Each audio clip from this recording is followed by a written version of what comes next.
now turn up.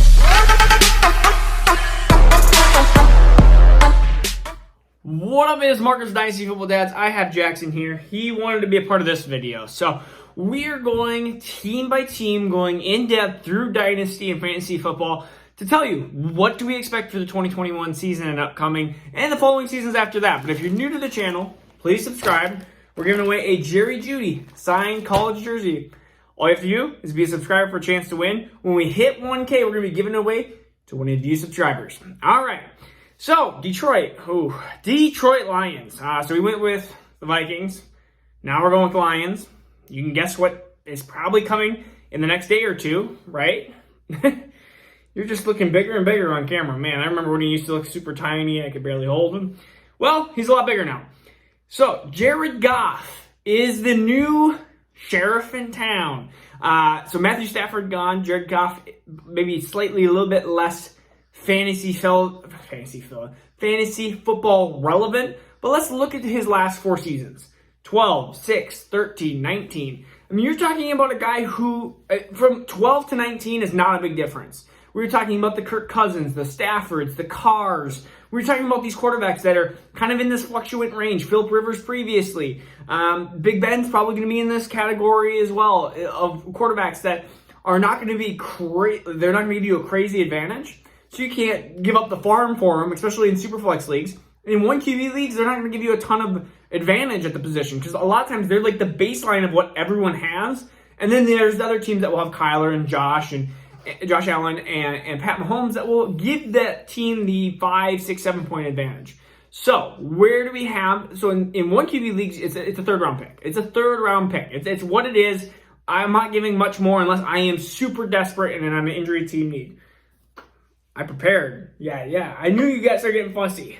Okay, let's see. You want this? All right.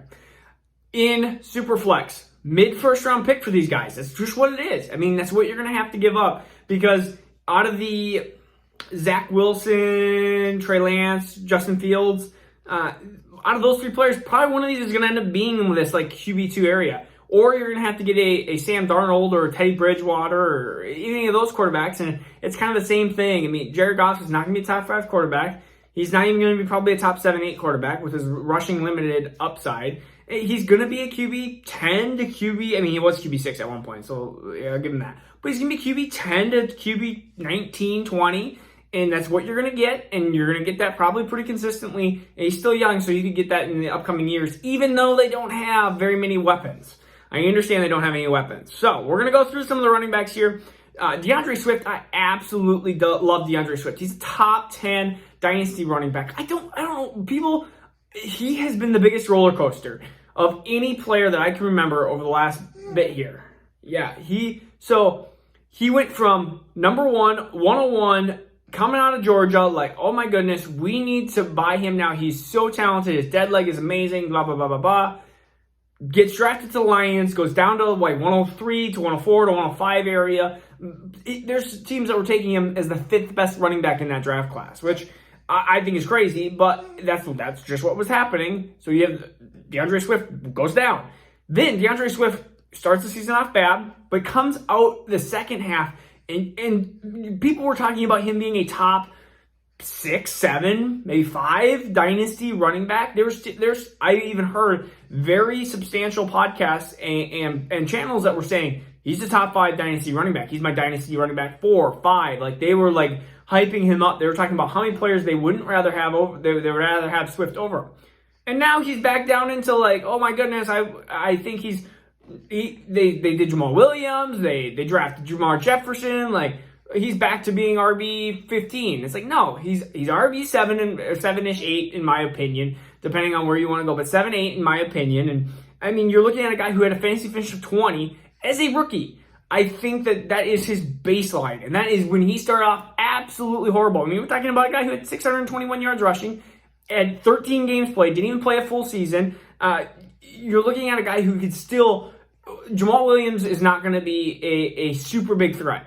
I talked about the snap percentages of Jamal Williams compared to what Adrian Peterson and Kerryon did. I think DeAndre Swift is an easy top 12 back, at least he's going to be an RB1 this year.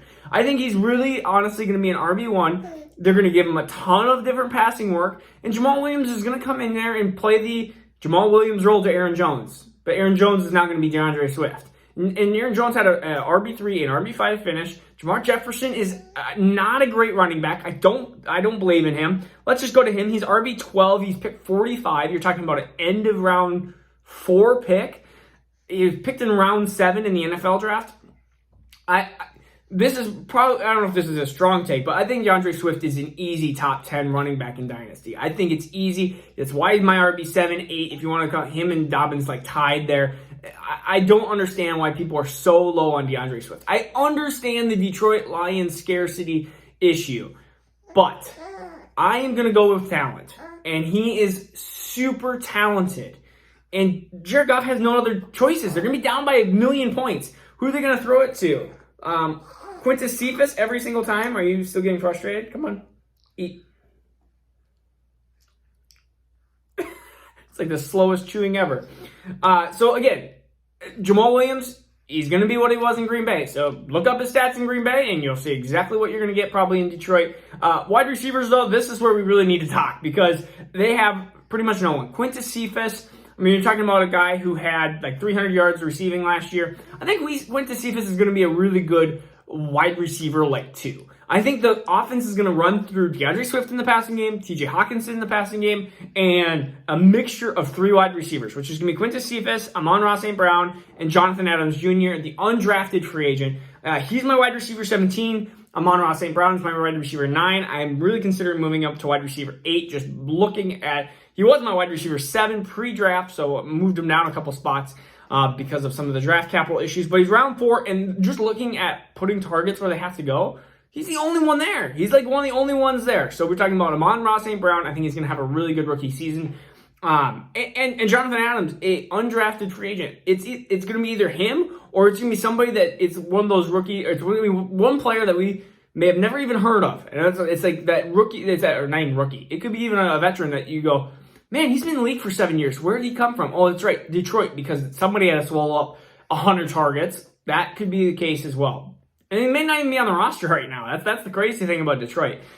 So that's what I think about the whole wide receiver kind of core in a whole. But Quintus Cephas, I think, is going to be a really good kind of wide receiver 2-3 in Detroit, not mean fantasy, in Detroit, which I think he'll get 800-900 yards. I think he'll be a fine wide receiver, which would be like a wide receiver 4-5. It'll be like a flex. It'll be a fill-in kind of player. I don't see him being much more, but he could. He has the potential to be more. He could be a 1,200-yard receiver. He hasn't shown it, but he could be. I mean, it's out of the realm of possibilities. Even Mr. 4'8" himself. Yeah. Are you going to eat the milk, or are you just going to put it on your face? And then finally, TJ Hawkinson, my tight end number 2 in Dynasty Fantasy Football. And the reason for it is simple. He had 101 targets, 723 yards, and 6 touchdowns. I can't see a scenario that he doesn't have at least 100 targets. I could see him in the 120, 30 range of targets, and you're talking about 900 yards I could see, and 7-8 touchdowns. Like, it's very easily a possibility. He has no one else to pass to that is, I shouldn't say reliable. Hawkinson can sometimes not be reliable with his hands, but that's beside the point. I think Hawkinson is an excellent dynasty option here, and I have him over Kelsey. That is a huge, hard thing for me to do, but he is so young. He has so much ability and potential there. I think I'm shocked that Detroit didn't draft a higher wide receiver. I was thinking they were going to do the Baltimore thing. They're going to have to do the Baltimore thing next year because Baltimore, they needed wide receivers, and they drafted Tyler Moss and Rashad Bateman. That's what they should have done in Detroit. They should have drafted a Kadarius Toney and a Amon-Ra St. Brown, or some 2, 3, 4 wide receivers. They needed to draft somebody, not just one wide receiver. Like, that's just crazy. Unless you're going to make Jamar Jefferson a slot wide receiver, which would be the most ridiculous thing I've ever said in my life, I think. So, again, that is the Detroit Lions. Up next, we're going to see North teams. Let me comment below on what you would like to see for content, and I'll keep trying to work and produce it. All right? Say bye, Jackson.